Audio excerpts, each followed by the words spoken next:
Good evening, everybody. Welcome to another episode of Songwriting Simplified with me, Jonny Lipsham, here at jonnylipshamstudios.co.uk, here in the glorious, glorious nation of Scotland, capital of the entire known universe and other multiverses that there may also be. We dominate. I'm kidding. Anyway, welcome everybody. Sorry, I'm trying to straighten up my chair. I hope everybody has had a good start to their week. It's been a good start to my week too. I'm in a good place. I'm in a good mood. I'm happy. And everything is going good. So I hope it is the same for you. It has been for me. I've had a fantastic start to my week, actually. My wife has been off for the week. She's off all of this week on PTO. So it's just been really nice having her around the house, and it's also meant we've been able to go out for lunches, which we pretty much never get the chance to do. So that's been nice. Nice little, family time with just me and Kate when the kids are away at school. So it's been really nice. Anyway, I hope everybody's doing good. And it looks like Sean Aaron was first in today, that's very cool. Followed by Billy Morgan, Dave Barslow's here as well, Ron Figure is here, John Hawk is here, Dwayne is here, Kyle Traduzia, Don Oliver, Brett Marler, Mike Elusive 1970 is here, DJ Vu is here, John Hathaway is also here, and I think I've reached the bottom. Not having an Italian holiday then. No, I'm not having an Italian holiday. Unfortunately not. I would love to go to Italy. I've not been to Italy in probably the better part of 30 years. So maybe one time I'll maybe get the chance to go back one day. So tonight for Songwriting Simplified, we're going to wrap up our little thing on our little sort of trip down the lane that is melody writing, giving you some more tips and stuff. So tonight we're going to look at counter melody and adding little bits of harmony to your melody to make it a little bit more interesting and engaging. So the cool thing about the human brain is the human brain is capable of hearing, discerning, and understanding multiple melodies at the same time. And this was kind of discovered at the end of the medieval period and the beginning of what would become known as the Baroque period. Now, the Baroque period is famous for the greatest composer of that period, which is Johann Sebastian Bach, and of course his brothers as well, who were also composers. But Johann Sebastian Bach is probably one of the more well-known, along with Handel as well. Handel was one of those composers that grew up and was trained in the Baroque era, but also became quite dominant in the classical period that followed it as well. And Handel was very, very good close friends with Wolfgang Amadeus Mozart. But that's not our focus tonight. So the Baroque period took kind of what had come before it, which was fairly simple melody writing, and what was becoming more complicated.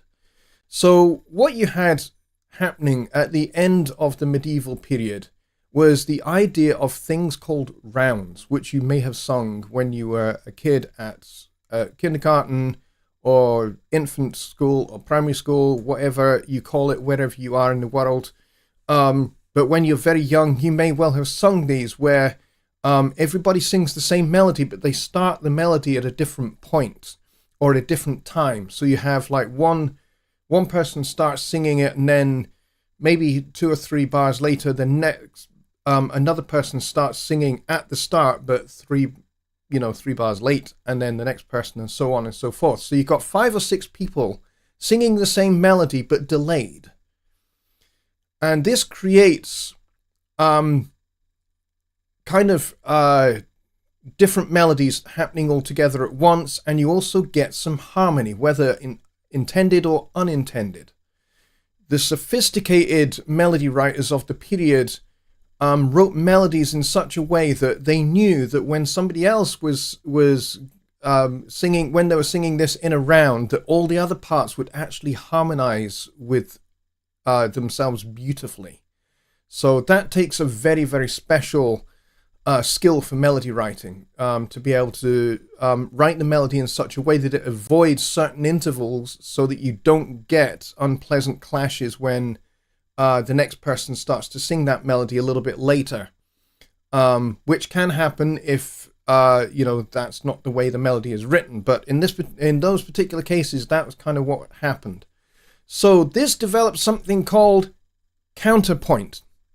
What is counterpoint? Counterpoint is more than one melody happening at the same time. So the human brain is capable of discerning multiple melodies. It's like listening to more than one conversation at the same time. We can all do it for the most part. We can all listen to multiple different conversations, either that we are participating in or we are participating. Maybe we're in a pub or a restaurant or something and we're talking to one person, but we're aware of the conversation between two other people next to us and two other people over on this side as well. So we're aware of these peripheral conversations. And, we might feel led to interject into one conversation or other whilst maintaining the conversation that we're having in front of us. That's the beauty of the human brain. It's perfectly capable of doing that. And therefore, we are perfectly capable of listening to several melodies take place at the same time. And so, by the time you get into the Baroque period, there are contrapuntal, that means music that has lots of these kind of melodies going on at the same time. Lots of contrapuntal music happening. And one of these forms that develops is called fugue. And Johann Sebastian Bach was probably the best at writing fugues. In fact, so good was he that when the 12-tone equal temperament system was kind of devised and was fully accepted and embraced in Western music, and also the major minor tonal system was also very much well accepted, and A equals 440 was beginning to become the thing. It wasn't quite yet, but it was certainly becoming the thing. He wrote 48 preludes and fugues, each one in every 12 major key and every one of the 12 major keys and every one of the 12 minor keys as well, to celebrate the whole thing, really, and to prove it could be done. So, fugue is very, very complex counterpoint. You have a melody that basically gets passed through 4 or more different voices, and then when they're not playing this particular melody, they would have either an accompanying part to play, or they would have a free part to play, which basically means they're just doing other things that are not either a specific deliberate harmony or a counter melody.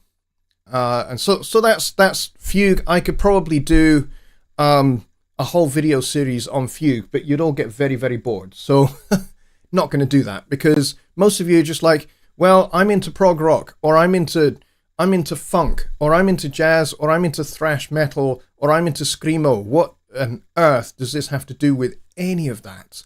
Well, all of these things, all of these techniques, all of these composing and songwriting techniques are useful to know and to learn and to get a handle of and give them a try and see if you can make them work in the style or the genre that you're working in. So this is why it's a cool idea to learn these kind of things. Brett says, wouldn't playing in multiple time signatures also work in the same effect as a round? Similar, different story, completely. For that, you would have to move into the realms of modern minimalist music and the music of people like Philip Glass and Steve Reich, who wrote a lot of minimalist music. And particularly Steve Reich wrote a lot of music for percussion ensembles and percussion groups and that kind of thing. And he made use of little minimalist rhythmic cells that are maybe 4 or 5 notes long. And then he would move these around in time and, Yes, he would have metric modulations, and he would also have multiple time signatures compounded on top of each other. So 7/8. You know, some instruments playing in 7/8, some instruments playing in 9/8, some instruments playing in 4/4, and put the whole thing together, and you get a lot of kind of contrapuntal rhythm, so to speak. It's a similar idea, but it's not quite the same thing. All right, so let's dive into this. And again, we're going to use Notion Mobile to do this. We're going to go back to the little melody piece that we started with at the start of this little series on melody. So let's go and jump across to that. And I'm going to put myself in the corner so that you can still see me. Now, what you'll notice here is we've got our melody that we wrote at the start, and I've added some phrase marks, and I'll explain what those are as we go. They're not ties. I know it kind of looks like it when you look at this A and this G. They're not tied together. But a phrase mark basically means play it smoothly. That's what that means. It means play these series of notes nice and smoothly, rather than, you know, in this case, we're talking about a flute. Don't tongue every single note. Don't go ta, ta, ta, ta, ta, ta, ta, ta, ta. You know, kind of play them a little more legato. So maybe tongue the first of the group of notes and then just let the fingers play the rest of the notes. So that's kind of what that does. All right, so let's just play this through and remind ourselves of how this little melody goes. And then you'll notice that we've got a clarinet underneath here. Our clarinet here is going to provide a little bit of counter melody, basically filling in the gaps in our melody. So maybe where we've got our whole note here and our whole note here, we might have a little bit of motion, melodic motion in the clarinet. And for these bits here where there's a little bit more happening in the flute, which is our main melody, we'll have maybe some longer notes to contrast with the faster notes in the flute. So they'll provide a little bit of harmony, but it will also be a melody all of its own. But before we get to that, let's remind ourselves what we have here.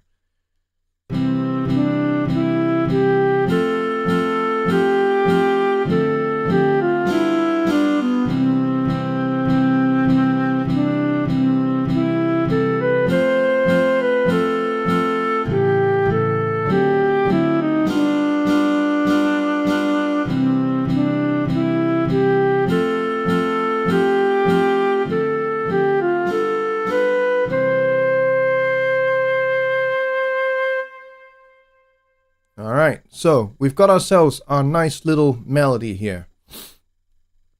So there are different things we could do here.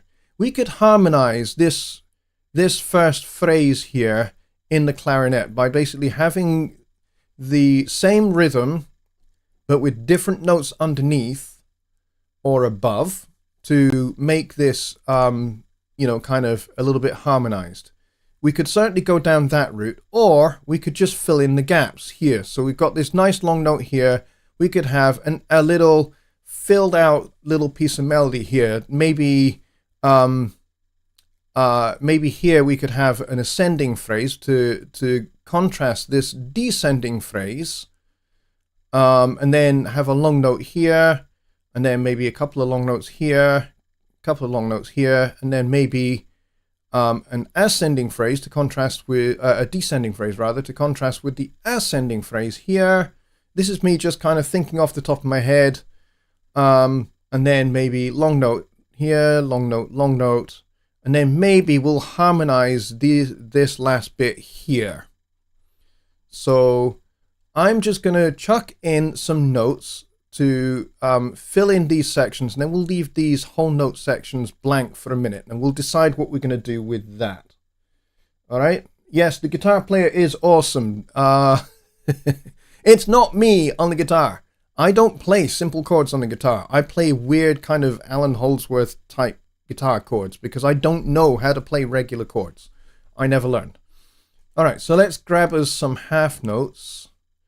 And this is a C that we've got in the melody here. So we could have a half note there and a half note there. And then this, we're on the F here, so let's go up to, let's maybe do a whole note here, on the C. For now, I might well change this. And then we'll do half notes here. So we're on a D minor here, so let's go, it's a D minor 7, so we can actually have the 7th in here. And then I said we'd fill out this section here, which we will afterwards. And then let's do some more half notes here. So we've got a D starting note here.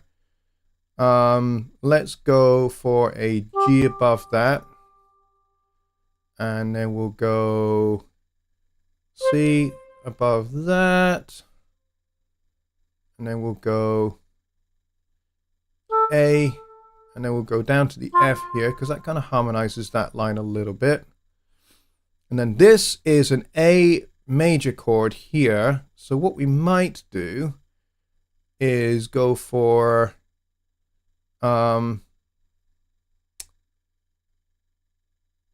let's see, we could go down or we could go up.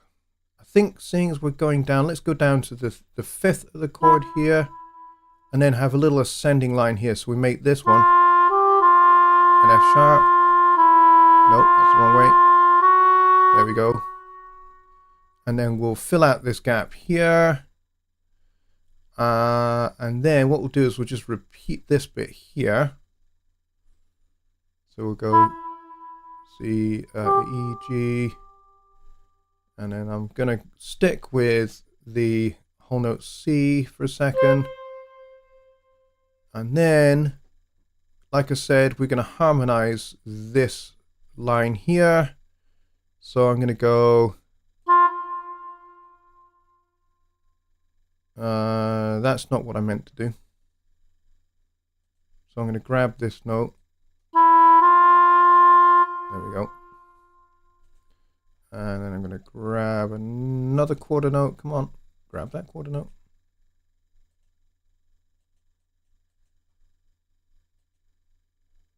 Okay, grab that quarter note. And and I'm gonna do this harmonizing in quarter notes, I think.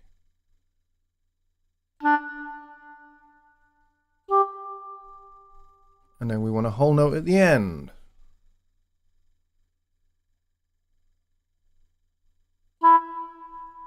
And of course we want our nice little fermata at the end.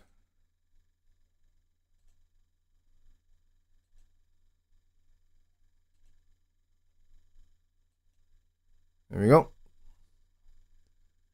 All right, let's check that out and see what that's going to sound like. This might sound absolutely awful, but we'll see what it's like. All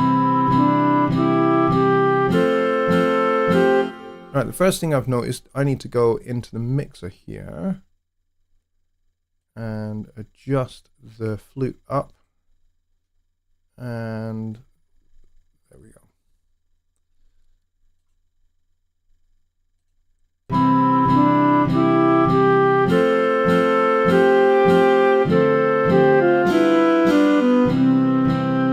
Fill that out.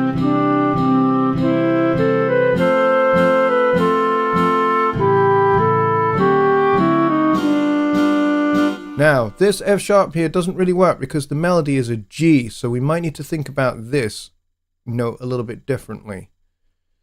So we could go for a B instead, maybe.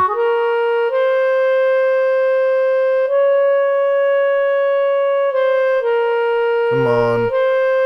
That was like a mouse straight. There we go. That might work better. Let's start at the start of this line.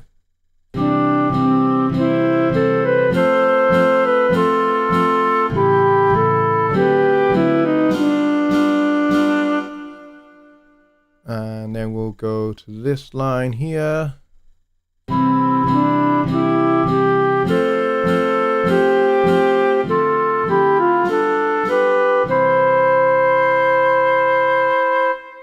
Now it's a little bit kind of sweet and a little bit saccharine, but the idea here is not to necessarily do anything complex at this point. We're just keeping things nice, straightforward, simple. It is a little bit folksy, but the idea here is you are basically learning how to do a harmony part and how to do, a little bit of counter melody.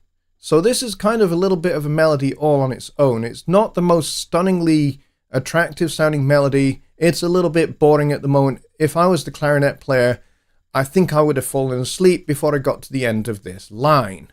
So we will need to do something that is a little bit more interesting, not just for the clarinet player's sake, but for the sake of this tune, to make it sound a little bit brighter.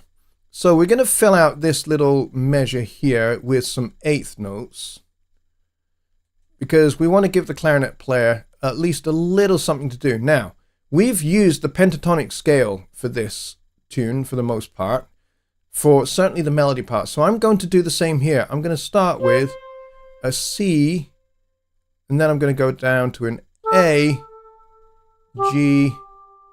So I'm going to go C, A, G, E, D,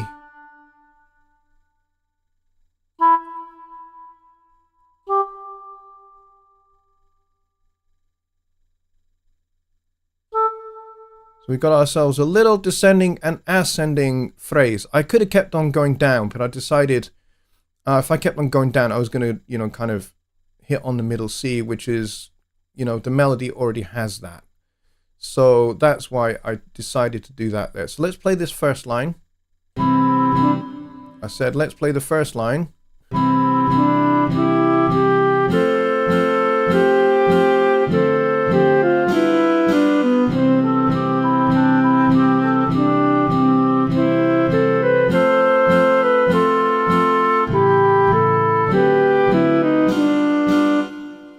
Now, we used a little bit of chromatic passing notes in the melody here. I could maybe borrow that idea and play a little descending figure that uses this E to E flat motion here,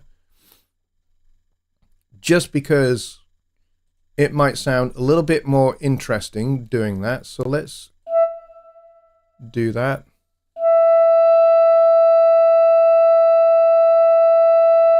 That's the sharp. Go the other way, Lipsham. There we go. And this is going to be a scale-like phrase.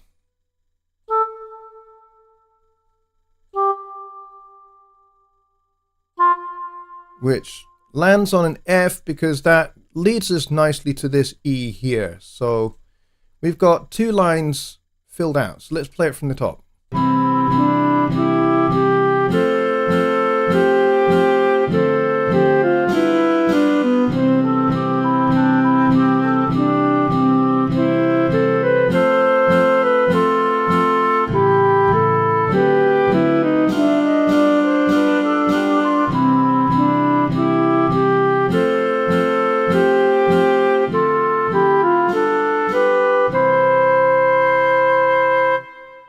And that's it. We could stop right there. DJ Vu says, is this counter melody meant to reinforce the memory of the main melody? Kind of it is, but it's also meant to decorate the main melody.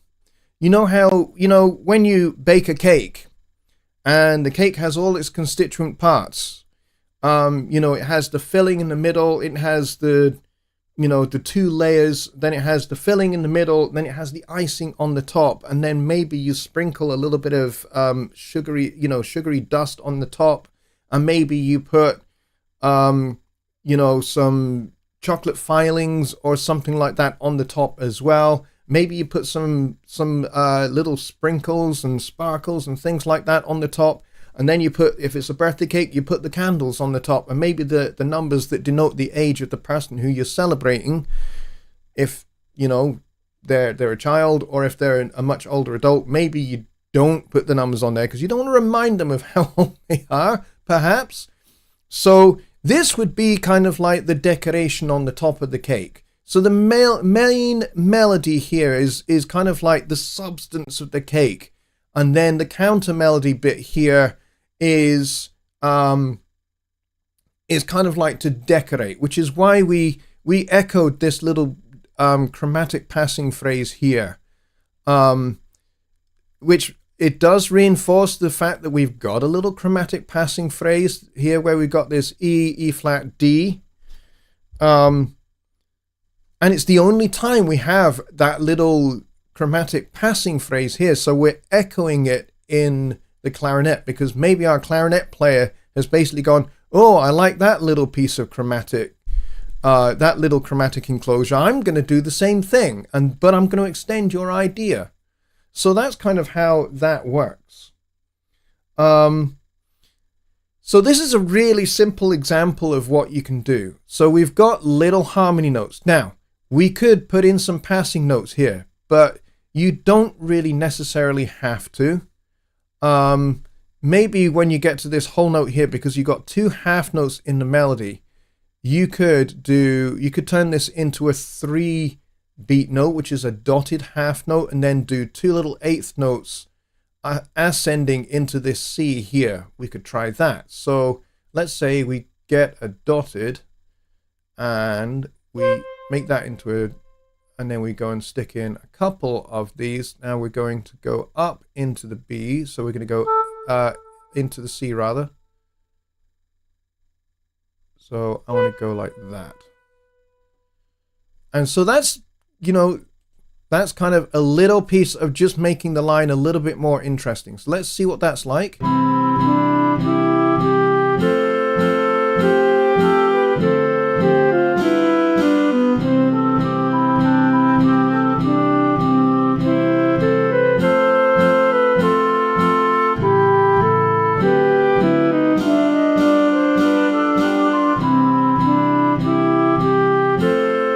And then here, maybe we change this up.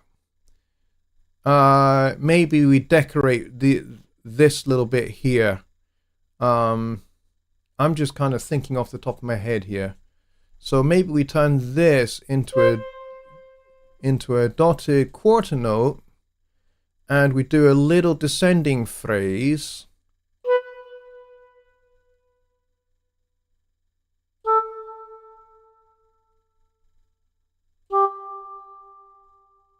A little diatonic enclosure, perhaps. And this could make this whole thing too busy, but let's see.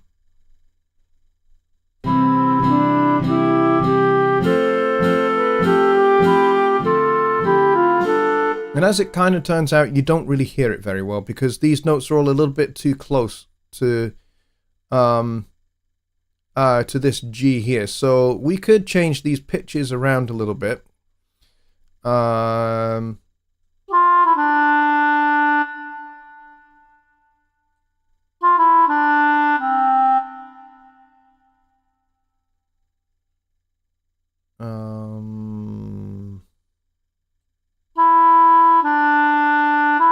like the idea of that being a diatonic enclosure though.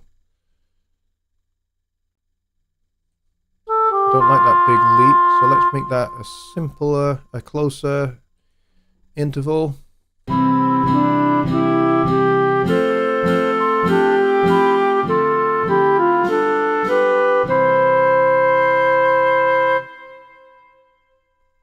And then here we could actually just turn this into an eighth note and put in a little passing note. So the clarinet basically gets the last note, basically. Just for funsies.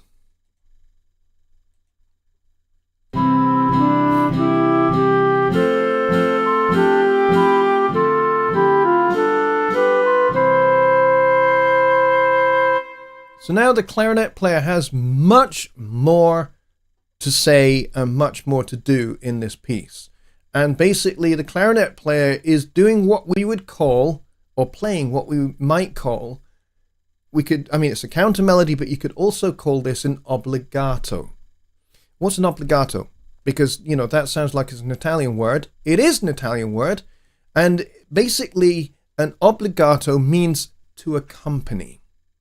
So, for example, in maybe the 1920s and 1930s, it was commonplace in a dance band that has a vocalist. You would have like a little rhythm section, and you'd maybe have a trumpet and a trombone. This is kind of before the saxophone really became popular. So you'd have a trumpet, a trombone, and a violin, plus your little rhythm section, which might be piano, upright bass, and a small little drum set, and you might have a guitar as well. But so it'd be like rhythm section plus trumpet, trombone, and a violin. So how would this work? How would they stay out of the way of the vocalist who's singing the main melody and conveying the lyrics and telling the story to the audience? So you might find that because the trumpet is a loud instrument and would get in the way of the vocal, they would play with a mute, maybe a bucket mute or a cup mute or a harmon mute, one of those three mutes. And what would that do? That would soften the sound of the trumpet and take away some of its volume. So you would find that happening, and then the trombone would be providing some low register warmth, and then the violin would be soaring above both the vocalist and the trumpet. And what the violin would be doing exactly what our clarinet player is doing here. Our clarinet player is accompanying the main melody. It's not getting in the way of the melody. Occasionally it has a little figure that just pops out, just bursts forth for a second and then retreats back to playing, some long notes when the main melody is being performed. So these are some techniques that you can employ, regardless of the style of music that you are writing. If you're writing progressive rock, then counter melody is going to be a big thing for you, because a lot of progressive rock music features multiple melodies happening at the same time, and sometimes you have guitars playing in harmony, playing very fast parts in harmony together. So you got to find something else that can decorate that event happening. So maybe you've got those two guitars playing in harmony together on this side of the stage. Then over here you've got your keyboard player, and your keyboard player might actually be, playing some chords with the left hand and then playing a counter melody on top on a synth that's actually going above what the two guitar players are doing, and is weaving in and out of the two guitar players. So that's that's a similar thing to what we've done here in Notion, albeit with something that's a little bit more folksy. Now, why did I do this style of music? Because this is not me. This is not my type of music at all. But I did it this way because this is simple, and it's an easy way to convey some techniques and some music composition concepts that are going to be easy for you to hear, easy for you to see, easy for you to understand what's going on, regardless of, if you've been doing this for 30 years or if you've been doing this for 30 minutes and you're just beginning to figure out how to make melody happen. How do I make melody writing work? For some people, melody writing is really abstract. They don't know where to start. They just think, well, I've got to make notes go up and down. And that's about as far as, you might think about melody writing. For some others of you, you've done a lot of melody writing, and maybe melody writing is your strength, and you're good at coming up with a theme, a little melodic motif, an idea, but you're not quite so sure how to develop that idea and make it longer, make it bigger, make it expand out across, a whole verse or a whole chorus or something like that. Well, this is something that can help you. Counter melody is really, really, really useful. Especially if you're writing pop music or if you're writing for big band. Big band counter melody is incredibly important, because not only do you need to support whichever section of the big band has the melody. So it might be the trumpets, it might be the trombones, it might be the saxes, it might be a soloist. You need to be able to accompany that person or that section of the band. So you need to have the other sections of the band just as involved, excuse me, just as involved in the music and playing just as interesting parts as the melody without getting in the way. And that is a skill and it is an art, but it can be learned. And this is kind of where you start. These are the bare bones, basic building blocks that will help you move in that general direction. All right, so let's go see what you guys are saying in the chat here, because I think this is important. Are there any universal intervals that are best used in a counter melody? The most universal intervals are the ones that are diatonic. What does diatonic mean? Diatonic means derived from the scale or the key center that the music is in. In this case, we are in C major, and I chose to use the pentatonic scale for the melody because it's easy to do. All the notes are going to fit whatever chord changes I have in this piece. So I limited myself deliberately to those 5 notes rather than using the whole C major scale. So what can I do with my counter melody? My counter melody needs to do 2 things. First of all, it needs to not clash with or get in the way of the main melody. So you got to be careful. You'll notice here that for these long tones, I've gone for an interval here of a third, an interval here of a minor third. So this is the 5th of the chord, that's the 3rd of the chord. And then on this F major chord, the melody is has the 3rd of the chord. So I went for the 5th above it. Never be afraid to harmonize a note above the main melody. It's not going to get in the way, and it's not going to stick out and make you think it's the melody note. Okay, a lot of people fall into that trap, but they think the top note, the top part has to be the melody, and then the harmony parts take place underneath. Not necessarily. You can totally envelop a melody. You could put 2 harmony parts underneath and 2 harmony parts on the top, and this is the melody here. And it's all about balance at this point. If that's how you choose to kind of do your harmonizing, that's about balance. So you choose the instruments that are going to play your harmony parts so that they don't overwhelm the melody. So if your melody is in the flute, which is what we've got here, don't go for a tenor saxophone as your obligato. Don't go for a baritone saxophone. Don't go for a euphonium. Those, or a trumpet. Why? Because those instruments are going to overwhelm a flute, right? Because they're too big, they're too loud. Their sound is much, much bigger than a flute. Even if the flute player puts as much air through their instrument as they can, they're still going to get overwhelmed by a brass instrument or by a saxophone. Because a saxophone, designed by Adolphe Sax in the 1830s, the idea was to have a reed instrument like a clarinet that is as loud as a brass instrument so that it could be used on a parade ground. And so that's why the saxophone was developed. And, I think he would be amazed by what the saxophone has become now, that it's become this incredibly flexible solo instrument in the hands of somebody like the late, great Michael Brecker, or, dare I say it, Kenny G. I'm not putting Kenny G and Michael Brecker in the same bracket, by the way. So, as for universal intervals, to answer your question, diatonic notes, but be careful. Diatonic notes can trip you up just as good as chromatic notes can. Okay?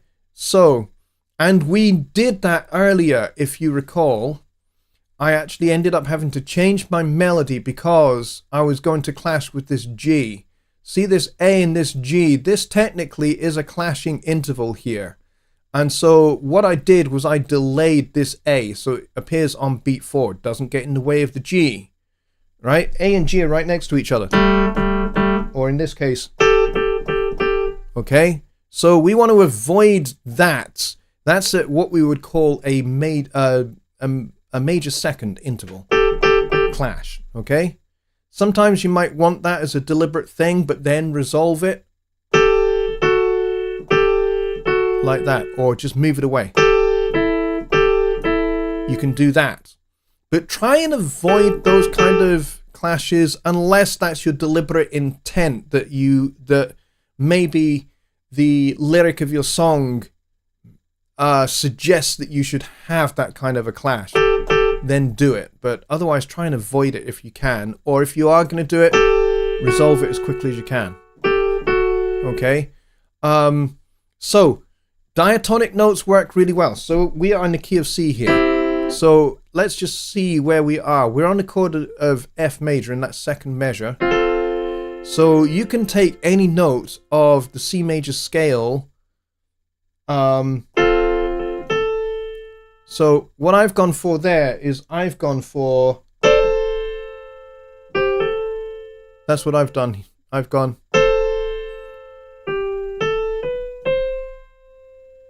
and so I'm trying to stick to basically thirds and, minor thirds, and try and avoid those little clashes, or fourths. Like here I've got a C and an A. That's a third, and then here I've got an E and I've got a B. That's a fifth. That's okay as well. And then this little diatonic passage, this is the C pentatonic scale. It's never going to create an issue with the melody note here. So in that sense, there are universal intervals. Diatonic ones work great unless you've got that kind of clash there, or you've got this clash. That doesn't work so well unless you're resolving to chord 1. That could be chord 5. That works because the B resolves upwards and the F resolves downwards. So that would work. Okay, but try and avoid those kind of things, or semitones. Semitones maybe not quite so. Maybe, those can be a problem. But it depends upon the style of music that you're working in. If you're working in jazz, then chromatics are okay. Chromatic harmony, chromatic passing notes are a good thing, and certainly you can have some little semitonal intervals in jazz harmony.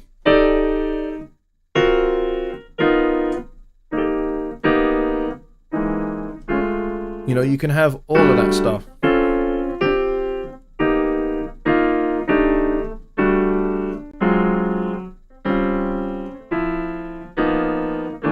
All of that stuff works in a jazz context for chords. And then, of course, for counter melody, you can use any of those notes that are belonging to those chord tones, belonging to the chord tones of those chords. You can use those, and then you can make chromatic enclosures around some of those notes, note above, note below, note itself. Those kind of things will work just as well.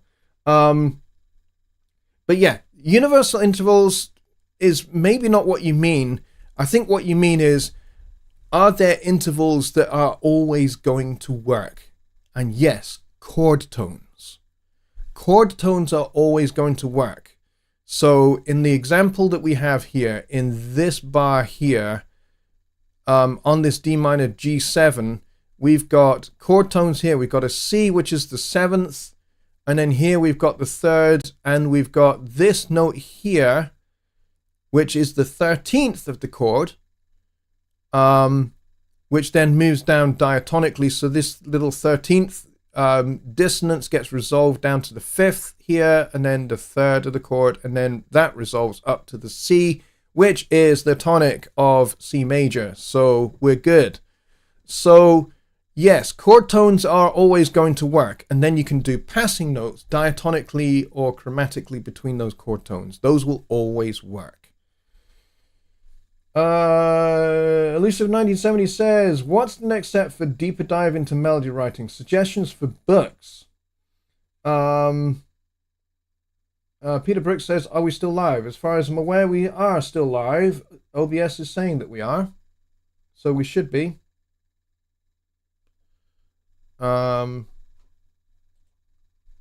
We we should be still live. If we're not, there's something very, very strange going on, but it looks like we are. I'm not seeing anything that's saying that we're not live, so we're good. So yes, suggestions for melody writing books. There are quite a few. What I will do, in the interest of saving some time and giving you something that you're going to be able to remember, what I will do is, once this show is over, I will pull a little list, a little reading list, and I will put that as a pinned comment below this live stream when it becomes a video. Okay, so once the broadcast is over, keep an eye on it, and I will put a little reading list as a pinned comment that will stay at the top of all of the comments. And I'm not talking about the chat here, I'm talking about the comments underneath the video when the video just becomes a replay. Yeah, we are still live. We certainly should be. So yes, I hope that helps answer that question.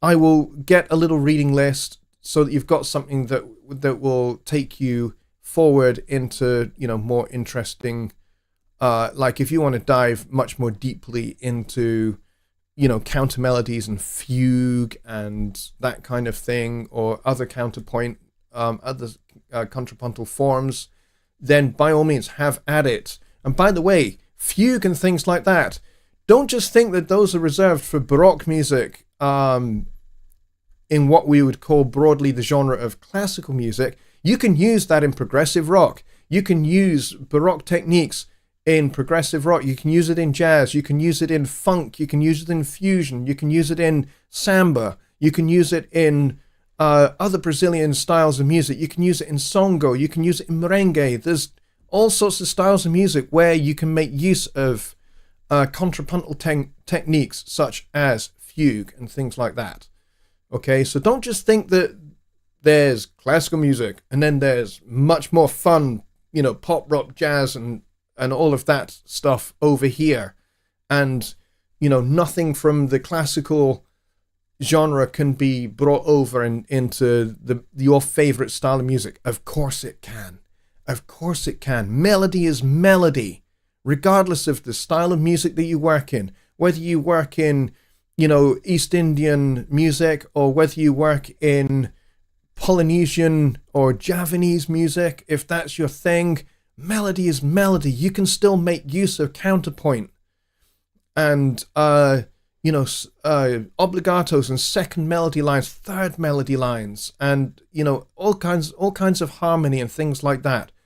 It doesn't matter what style of music you're working in. The things that this show, Songwriting Simplified, is designed to do is give you tools by which you can develop your songwriting. Okay, so my intent, which is why it's called Songwriting Simplified, is to break down these complex things like counterpoint into things that you can take away and things that you can use in your style of music. Now, granted, there will be some things that just don't apply, but they're useful to learn and useful to know. So that once you've got the concept into your head, into your heart, and you're starting to work with them in music, then you can start to stretch and bend and perturb all of these concepts and make them your own and do your own thing with them. You don't have to be strict with these things. You don't, like the question about universal intervals is a great question, because yes, chord tones will work every time because that's the function they play, chord tones, and then you can pass between those tones either diatonically by stepwise motion according to the scale of the key of the song, or chromatically.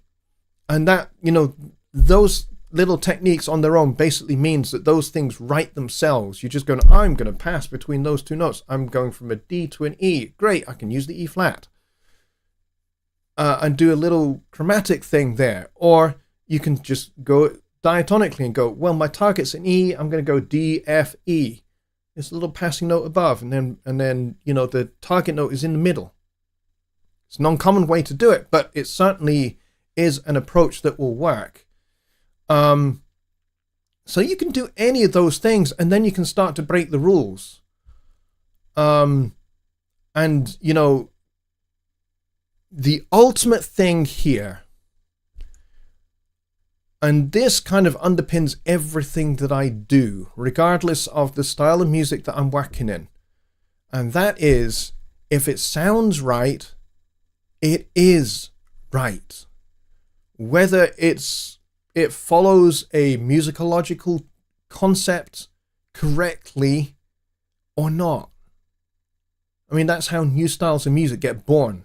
They get born out of bending and breaking those rules and finding that there's new music on the other side of bending and breaking those rules. But it always starts off with understanding the rules to start with.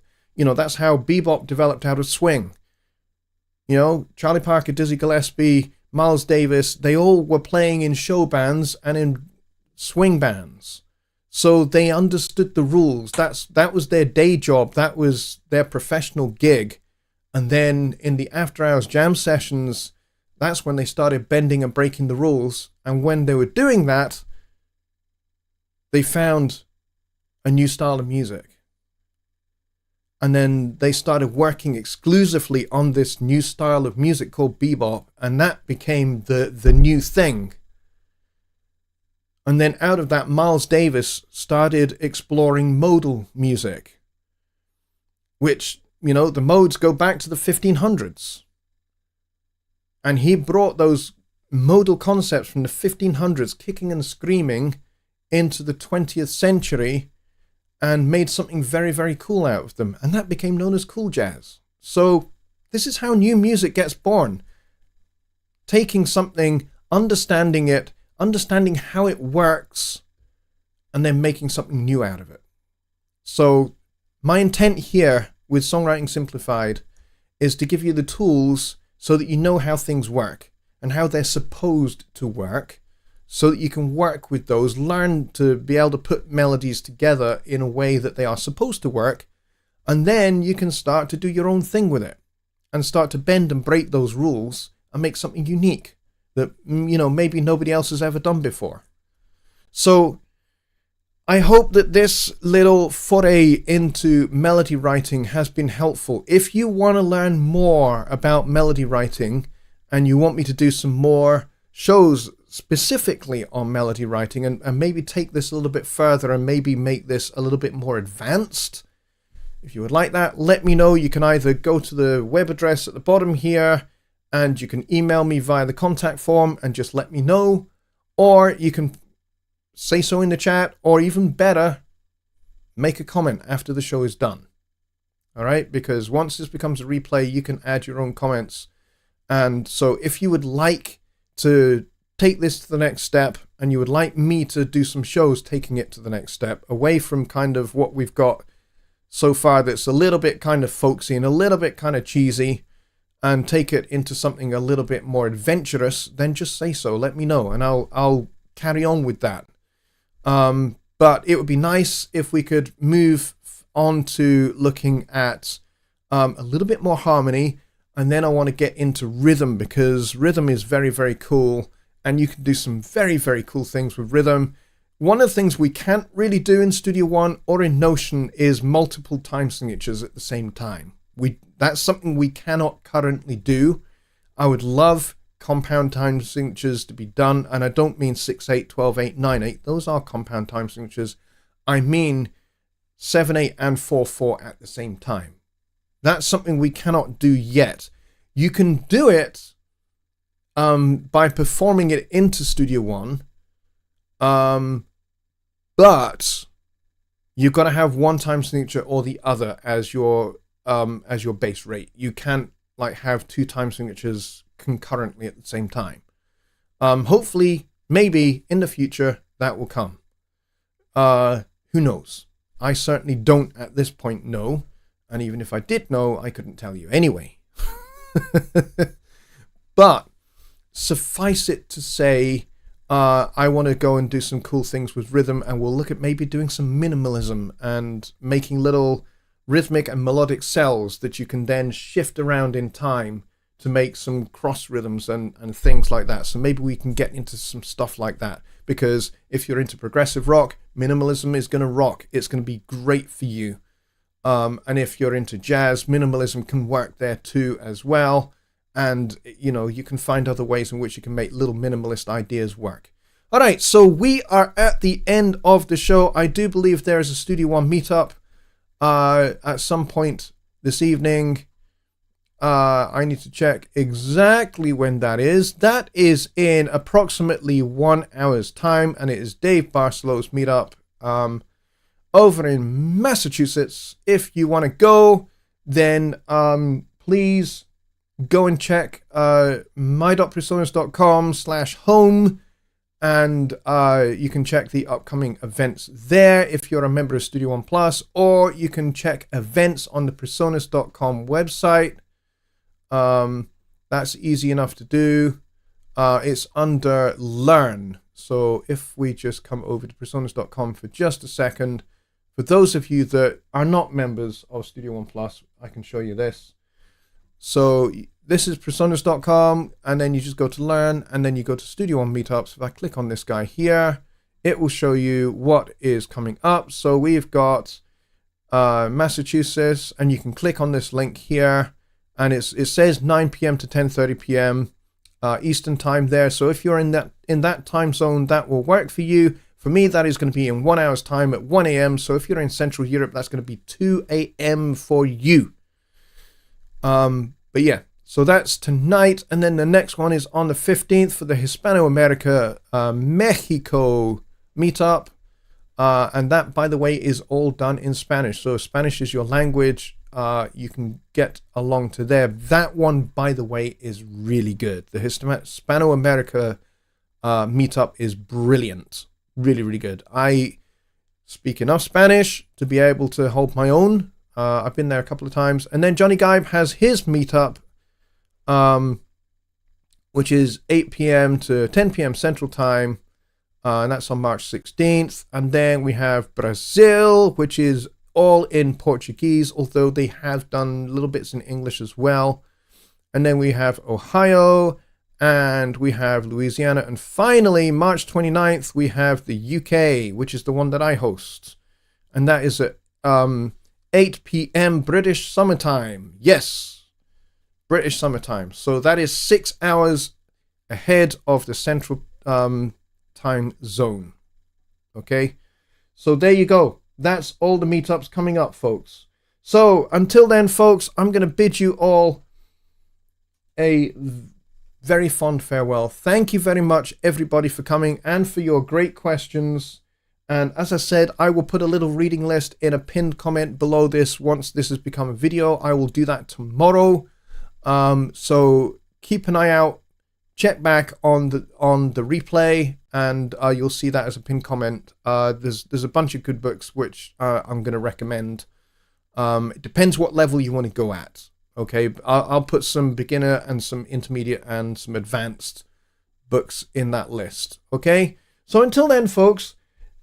Have a great night, and if you're at the meetup, I may see you in a wee while. Depends if I'm still awake. But thanks a lot for coming, and otherwise I will see you on Sunday for Sunday Night Live. Take care, everybody. Good night.